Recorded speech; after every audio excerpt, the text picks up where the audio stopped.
নমস্কার বন্ধুরা, আমার চ্যানেলে আপনাদের সকলকে স্বাগত।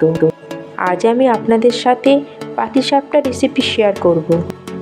পিঠেপুলি আমাদের দেশের একটা ঐতিহ্য, আর দেশীয় পিঠের মধ্যে পাটিসাপটা অন্যতম একটি, আর এর স্বাদও অতুলনীয়। আশা করছি আপনাদের এই রেসিপিটি খুবই ভালো লাগবে। পিঠে বানানোর জন্য প্রথমে আমি একটা মিক্সিং বাউল নিয়ে নিয়েছি। এতে 2 কাপ চালের গুঁড়ো নিয়ে নিচ্ছি।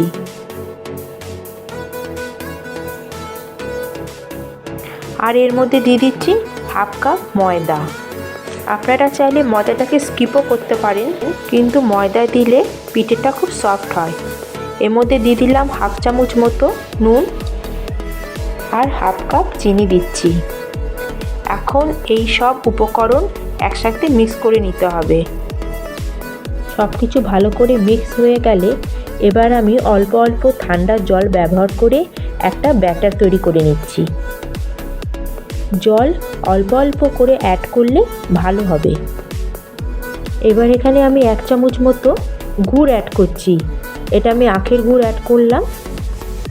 এখানে আমি ব্যাটারের কালারটাকে একটু লালচে ভাব আনার জন্য গুড়টা অ্যাড করলাম। আপনারা খালি চিনি বা খালি গুড় দিয়েও করতে পারেন। আমি এখানে জল অ্যাড করে মোটামুটি একটা পাতলা ব্যাটার তৈরি করে নেব। এই পিঠের জন্য ব্যাটার পাতলা হতে হবে, ঘন হলে হবে না। এই ব্যাটারটা তৈরি করতে আমার 1 কাপ জল লেগেছে। যতক্ষণ সময় নিয়ে আমরা পিঠে পুরের জন্য ক্ষীরটা রেডি করব, ততক্ষণ সময় এই ব্যাটারটা আমরা রেস্টে রেখে দেবো।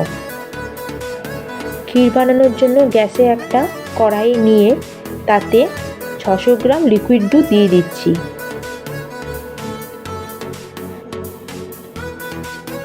দুধটা ভালো করে ফুটলে এর মধ্যে দিয়ে দেবো এলাচ পাউডার। আপনারা চাইলে আস্ত এলাচও দিতে পারেন। চিনি দিয়ে দিচ্ছি 2 চামচ পরিমাণ।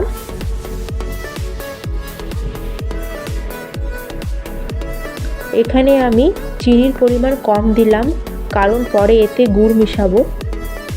এখন কিছুক্ষণ জাল দিয়ে দুধটাকে অর্ধেক বা অর্ধেকের থেকে কম করে নিতে হবে। দুধটা গ্যাসে বসানোর আগে আমি কিছুটা পরিমাণ দুধ একটা বাটিতে উঠিয়ে রেখেছিলাম। তার মধ্যে আমি 2 চামচ পরিমাণে চালের গুঁড়ো মিশিয়ে নিতে হবে।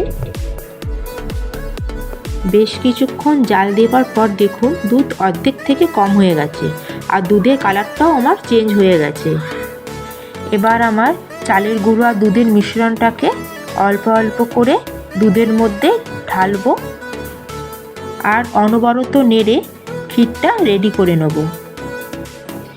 এই চালের গুঁড়োর মিশ্রণটা দুধে অ্যাড করলে দুধটা তাড়াতাড়ি ঘন হয়ে যাবে আর ক্ষীরটা আমাদের রেডি হবে।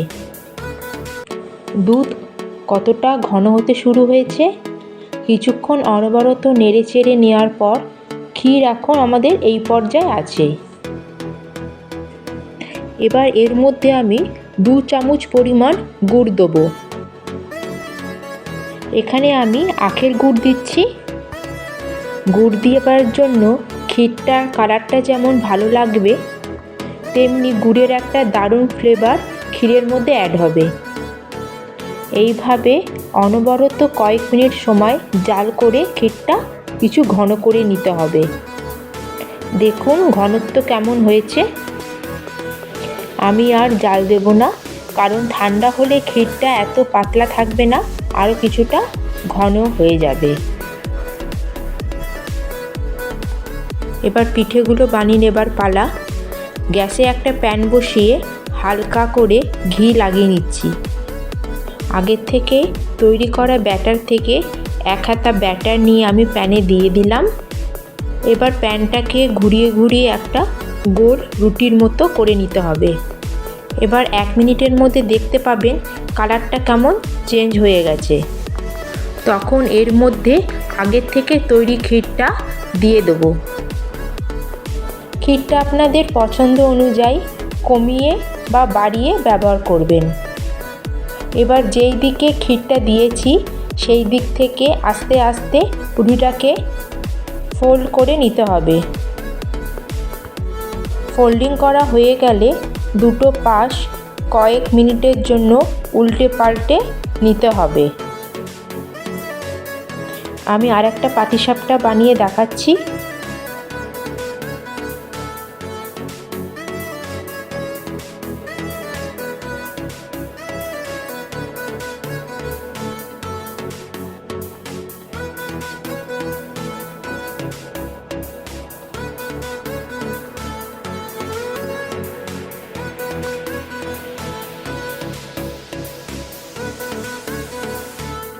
দেখুন কত সুন্দর পিঠে তৈরি করে ফেললাম।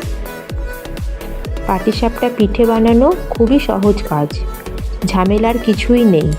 যে কেউ চাইলে এই পিঠে তৈরি করে নিতে পারেন। আমার সব পিঠে তৈরি করা হয়ে গেছে, আর পিঠেগুলো দেখতেও কত সুন্দর হয়েছে, আর পিঠেগুলো খেতেও দারুণ মজার।